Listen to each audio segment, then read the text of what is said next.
अस्सलाम वालेकुम वरहमतुल्लाहि वबरकातुहू। दोस्तों, मैं हूं आपका भाई हाफिज़ गुलाम मुस्तफ़ा सऊदी अरब से। दोस्तों, इस वीडियो के अंदर आप लोगों से 4 चीज़ें शेयर कर रहा हूं। उनमें पहली चीज़, क्या 1 मंथ का वीज़ा आप लोग खुद ले सकते हैं या नहीं ले सकते, यानी होटल खुद बुक कर सकते हैं या नहीं। आप लोग पैकेज ना लें, उम्रा वीज़ा ले लें और आके यहाँ होटल बुक कर लें। इसकी सूरत हाल क्या है, कैसे कर सकते हैं। दूसरे नंबर पर मक्का और मदीना के हालात कैसे हैं, उम्रा ज़ाहिर के साथ क्या बीत रही है। तीसरे नंबर पर उम्रा महंगा होने जा रहा है। चौथे नंबर पर मक्का और मदीना में कितने दिन क़ियाम कर सकते हैं। ये 4 चीज़ें आप लोगों से शेयर कर रहा हूँ। प्लीज़ चैनल पे नए हैं, चैनल को लाइक और सब्सक्राइब ज़रूर कर रखा करें ताकि आप लोगों को हमारी हर वक्त आने वाली नई वीडियो ज़रूर मिल जाए, आप लोगों को हर चीज़ से आगाही हो जाए। दोस्तों, पहले नंबर पर उम्रा वीज़ा के बारे में आप लोग सुन लें। जहाँ इकामा होल्डर हैं वो तो अपनी फैमिली को, अपने रिश्तेदारों को, किसी को बुलवाना चाहते हैं, होटल बुकिंग की ज़रूरत नहीं है, अपने इकामे के बेस पे वो बुला सकते हैं। बहुत सारे लोग ये कहते हैं हमें उम्रा वीज़ा चाहिए, हमें पैकेज में नहीं जाना, हमें तुम्हारे साथ ग्रुप में नहीं जाना। ग्रुप में जाने के नुकसानात भी आप लोग जानते हैं, हम खुद होटल बुक कर लेंगे। तो दोस्तों, इस बात को बखूबी समझ ले। जो लोग ये सोच रहे हैं हम खुद होटल बुक कर लेंगे, पहली बात यह कि वो इस तरीके से कर ही नहीं सकते, वो खुद होटल बुक नहीं कर सकते। आप लोगों का उम्रा वीज़ा उस वक़्त निकलेगा जब आपके पास होटल बुकिंग होगी। होटल बुकिंग के बगैर उम्रा वीज़ा नहीं निकल सकता। और वो होटल बुकिंग जो नुस्ख से रजिस्टर्ड होगा, अगर वो आपके पास होगा तो आप लोग यहाँ आ सकेंगे, रह सकेंगे, वरना मुश्किल हो जाएगी। इसमें आपको भी जुर्माना होगा, कंपनी को भी जुर्माना होगा और होटल वालों को भी जुर्माना होगा। दोस्तों, जैसा कि आजकल हो रहा है, ये सारी तफसील आगे जाके आप लोगों को बता सकता हूँ। लोग ये कहते हैं हम अपनी मर्जी से होटल बुक करेंगे, हमें उम्रा वीज़ा दे दें, हमें ग्रुप में नहीं जाना। एक तो आप लोगों ने यहाँ ग्रुप की शक्ल में आना है, ग्रुप की शक्ल में रहना है, ग्रुप की शक्ल में सारा काम करना है। होटल बुकिंग, ट्रांसपोर्ट बुकिंग ये पहले ज़रूरी है। जो लोग अभी भी ऐसी बातें कर रहे हैं उस बात को समझ लें। आप लोग ग्रुप में आए, आपके पास नुस्ख से रजिस्टर्ड होटल होगा तो आप लोग यहाँ आ सकेंगे, आपका उम्रा वीज़ा निकलेगा, वरना मुश्किल हो जाएगी। दोस्तों, 2 चीज़ें, पहले नंबर पर वो होटल लें जो नुस्ख से रजिस्टर्ड हो, रजिस्टर्ड होटल लें।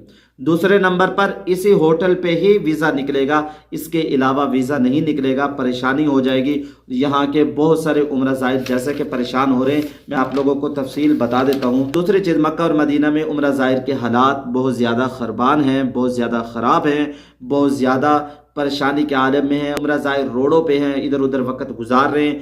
वजह इसकी क्या है, जो होटल मिले हैं वो गैर मुसन्नफ थे, वो रजिस्टर्ड नहीं थे। जब उम्रा ज़ाहिर यहाँ आते हैं, वजारत हज जैसा कि आजकल फुल ऑपरेशन कर रही है, फुल ज़ोर शोर पे वो काम कर रही है, वो उन होटलों को बंद कर रही है कि जो रजिस्टर्ड नहीं है। उम्रा ज़ाहिर को जब उनमें देखा गया, होटलों को बंद किया गया, उनको फाइन किया गया, बहुत सारी यानी परेशानी का सामना हो रहा है। आप लोग जब भी उम्रा वीज़ा लें, पहले नंबर पर आप लोगों ने रजिस्टर्ड होटल लेना है, गैर मुसन्निफ होटल नहीं लेना। दोस्तों, गैर मुसन्निफ होटल लेंगे तो परेशानी हो जाएगी। आप लोगों ने उम्रा वीज़ा लेते वक्त बहुत सारी चीज़ों का ख्याल रखना है। दोस्तों, कल ही की बात है, मक्का मुकरमा के अंदर 20-25 होटल बंद कर दिए गए जो रजिस्टर्ड नहीं थे। आप लोग उम्रा पैकेज बनवाएं तो एजेंट को ज़रूर बोलें कि जो आप हमें होटल दे रहे हैं ये रजिस्टर्ड होटल है या नहीं।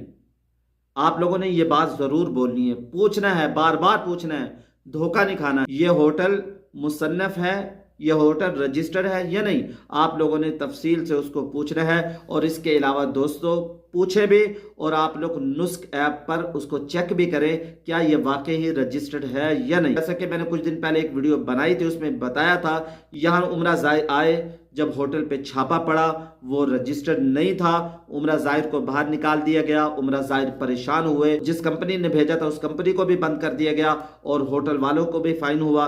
दोस्तों, आप लोग इन चीज़ों का खास तौर पर ख्याल रखें। मदीना के अंदर होटलों के बारे में आप लोगों को ये सुनवा देता हूँ, आप लोग सुन के जाइए। जैसा कि आप अहबाब के इल्म में है कि मदीना में ज़्यादातर होटल्स अभी तक गैर मुसन्निफ हैं और होटल की तसनीफ का अमल जारी है। सऊदी वजारत की जानिब से गैर मुसन्नफ होटल में मोतबरीन को ठहराने नहीं दिया जा रहा। लिहाजा जिन अहबाब ने बुकिंग की हुई है, मदीना मुनव्वरा में 2 या 3 दिन का क़ियाम करवाएं और ज़्यादातर क़ियाम मक्का में करवाएं। और मोतबरीन को पहले बताएं कि मदीना मुनव्वरा में होटल की कमी का सामना है, जिसकी वजह से मसावी होटल में क़ियाम होगा। जो معتمرین اتفاق کریں تو پیکج دیں، اگر پھر بھی اتفاق نہ ہو تو ایسے معتمرین کو پیکج دینے سے معذرت کر لیں، جیسے کہ آپ لوگوں نے سن لیا۔ دوستو اگر آپ لوگوں کو یہ بات منظور ہے، آپ لوگ 2-3 دن 4 دن قیام کر سکتے ہیں، زیادہ تر قیام آپ لوگ مکہ مکرمہ میں کر سکتے ہیں، تو آپ لوگ ویزا لے لیں۔ آپ چاہتے ہیں 20 دن کا پیکج ہے، 10 دن مدینہ میں 10 دن مکہ میں، تو آپ لوگ صبر کر لیں، یہ معاملہ حل ہو جائے۔ جب یہ معاملہ حل ہو جائے گا پھر یہ پریشانی نہیں ہوگی۔ ابھی کی صورتحال یہ ہے، عمرہ زائر مدینہ منورہ میں پریشان ہو رہے ہیں، 3 سے 4 دن ان کو رکھا جا رہا ہے، زیادہ تر قیام مکہ مکرمہ میں کروایا جا رہا ہے، جیسے کہ آپ لوگوں نے یہ سنا بھی ہے۔ آپ لوگ صبر کر لیں، انشاءاللہ آئندہ دنوں کے اندر آسانیاں ہو جائے گی۔ زیادہ تر لوگ یہ چاہتے ہیں ہم مدینہ منورہ میں زیادہ قیام کریں اور روزہ رسول پہ روزانہ حاضری دیں۔ اس طریقے سے اگر آپ کے دل میں بھی یہ خواہش ہے تو آپ لوگ کچھ دن صبر کریں۔ تو میرا مشورہ یہ کہ آپ لوگ کچھ دن انتظار کریں، صبر کریں۔ سعودی حکومت نئی سے نئی پالیسی لا رہی ہے، نیا سے نیا نظام لانے کی کوشش کر رہی ہے، نظام کو بہتر بنانے کی کوشش کر رہی ہے۔ عمرہ زائر کو یہاں پریشانی ہو رہی ہے، آپ لوگ کچھ دن صبر کر لیں۔ جب یہ معاملات صحیح ہو جائیں گے، یہاں آئیں گے تو آپ کو پریشانی نہیں ہوگی۔ بہت سارے عمرہ زائر یہاں کے پریشان ہو رہے ہیں، یہاں آنے کا مقصد عبادت ہے، یہاں کے ہوٹل صحیح نہیں ملے گا، نظام خراب ملے گا تو آپ کی عبادت ضائع ہو جائے گی، جو آپ کا مقصد ہے اللہ کو راضی کرنا وہ نہیں ہو سکے گا۔ دعاؤں میں یاد رکھیے گا، اپنی رائے کا کمنٹس باکس کے اندر ضرور اظہار کیجیے گا۔ السلام علیکم ورحمۃ اللہ وبرکاتہ۔